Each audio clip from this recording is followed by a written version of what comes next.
खौफनाक दृश्य है ये, दिल दहल जाता है, लेकिन यही है युद्ध। इसी को युद्ध कहते हैं।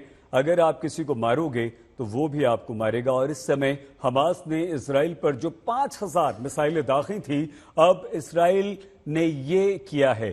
देखिए, ये गाजा की तस्वीरें हम आपको दिखा रहे हैं। खान यूनुस गाजा में एक इलाका है जहां पर इस एक पूरी इमारत को मलबे में बदल दिया गया है इसराइल के हमले में। अब लोग यहां पर जिंदगी को बचाने की जद्दोजहद कर रहे हैं।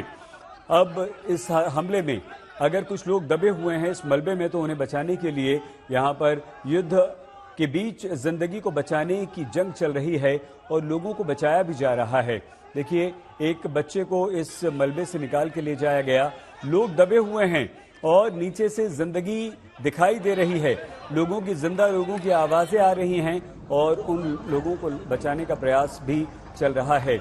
हमास ने शुरू किया ये युद्ध, अब इसराइल ने खतरनाक मोड़ पर लाकर खड़ा कर दिया है।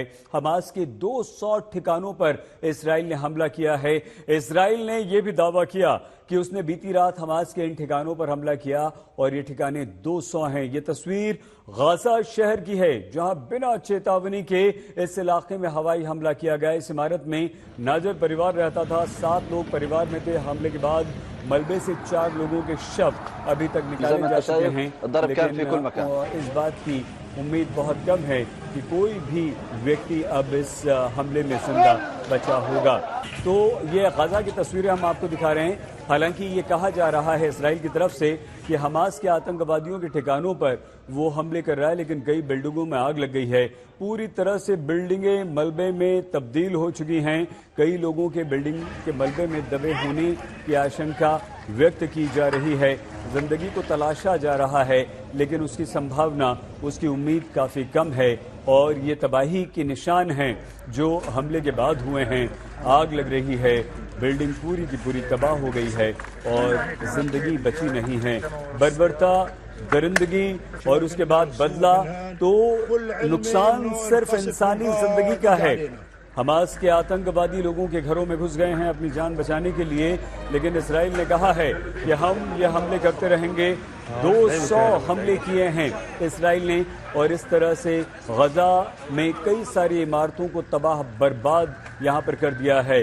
उधर हमास भी लगातार इसराइल पर हमले कर रहा है।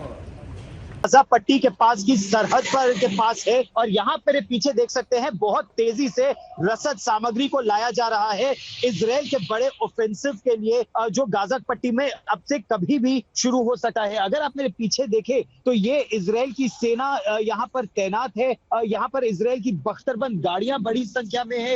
इजराइल के आर्मी के आप कमांडोज को मेरे पीछे देख सकते हैं। उनका एक पुलिस चेक पॉइंट यहाँ बनाया गया है, क्योंकि इसके बाद का इलाका सुरक्षित नहीं है, वहां अभी भी ऑपरेशन चल रहे हैं। और मेरे साथ एली रोमानोव्स्की है। एली जेरूसलम विश्वविद्यालय में हिंदी पढ़ चुके हैं सईद, और ये आपको जानकर बहुत अच्छा लगेगा। एली बहुत अच्छी हिंदी भी बोलते हैं। एली, इस समय कितना खतरा है इजराइल के ऊपर हमास का, आतंकवाद का? ये चीज चेंज चल रहा है, और क्योंकि इस मोमेंट में यहाँ इस प्लेस में कोई बड़ी खतरा नहीं, लेकिन ये हर मिनट चेंज हो सकता है। 1 मिनट के बाद कोई मिसाइल्स ला सकते हैं और बहुत many things can happen. Many things can happen. Saeed, ये यहाँ पर अगर मैं आपको खतरे की बात बताऊं, एली और मैं दोनों आपको दिखाएंगे। देखिए, यहाँ पर ये जो गाड़ी है ये पूरी तरह से ध्वस्त है। ये देखिए ये गाड़ी किस तरह से ध्वस्त है। यहाँ पर रॉकेट और मिसाइलें गिरी थी। वहां पर कुछ दिन पहले तक एक शव एक हमास के आतंकवादी का इस सड़क पर पड़ा था। तो एली, अगर हमास के आतंकवादी यहां तक आ गए थे जहां हम इस समय है, तो ये दिखाता है कि इजराइल के कितने अंदर तक उन्होंने घुस के वार किया। लेकिन क्या अभी भी एस्डरोट का इलाका या दक्षिणी इजराइल का जो बाकी इलाका है वो पूरी तरह से सुरक्षित है, या अभी भी हमास के आतंकवादी कहीं छिपे हो सकते हैं? अभी तक सब कुछ नहीं मालूम है, लेकिन वहाँ इस एरिया में गाजा तक कोई 6 किलोमीटर है। हम गाजा से 6 किलोमीटर नजदीक हैं, और इस एरिया में कोई fighting is going on as we speak. This part में वहाँ और वहाँ क्षेत्रों में कोई तैयारी हो रहा है। सेना कोई प्रिपरेशन करते हैं। मोस्ट ऑफ द फाइटिंग वहाँ है। इस रीजन के लिए हम यहाँ स्टैंडिंग कर सकते हैं और वहाँ नहीं। इस समय सईद, अगर मैं आपको जी, बताऊं, जी। मैं आपको यहाँ की पूरी तस्वीर दिखाना चाहूंगा सईद। यहाँ लगातार युद्ध के लिए रसद सामग्री पहुंचाई जा रही है। युद्ध में ईंधन की बहुत महत्वपूर्ण आवश्यकता होती है और ये देखिए, ये इजराइल की सेना की गाड़ियां हैं जो ईंधन लेकर जा रही है। ये इजराइल की सेना के सिपाही है, ये सरहदों पर लगातार जा रहे हैं और मुस्कुरा रहे हैं। इनका मनोबल देखिए, मनोबल इनका ऊंचा है और ये मुस्कुराते हुए जा रहे हैं क्योंकि अब ये अपने देश की रक्षा के लिए इजराइल की सरहदों पर तैनात होंगे। किसी भी वक्त सईद, किसी भी वक्त आप ऊपर यहाँ पर जो F-16 लड़ाकू विमान है वो लगातार सॉर्टीज कर रहे हैं, जो F-16 लड़ाकू विमान है, और यहाँ तोपें भी गरज रही हैं इस इलाके में। F-16, F-35, you can hear them flying ऊपर में, और बहुत टैंक वहाँ क्षेत्र में। वहाँ कोई हमास के बारी was lying, कोई 25, कोई 20 साथ लाइन।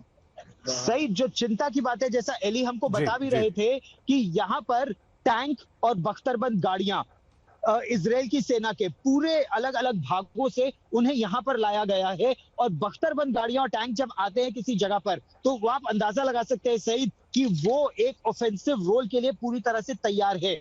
जिन जगहों पर वो कांटेदार तार फेंस को तोड़ दिया गया था, उस इलाके में अब टैंकों की तैनाती हो चुकी है और ऑफेंसिव ऑपरेशन के लिए इजराइल की सेना पूरी तरह से तैयार है। लेकिन एक बार अगर आप फिर हमारे पास आएंगे तो मैं आपको बताऊंगा कि किस तरह से जो इजराइल के लोगों को बंधक बनाया गया है वो बड़ी चिंता की बात है। जो हॉस्टेजेस, ये देखिए, ये एक और तोप की आवाज आपने सुनी। ये प्रिसिशन स्ट्राइक्स यहाँ पर लगातार चल रही हैं हमास के ठिकानों पर सईद।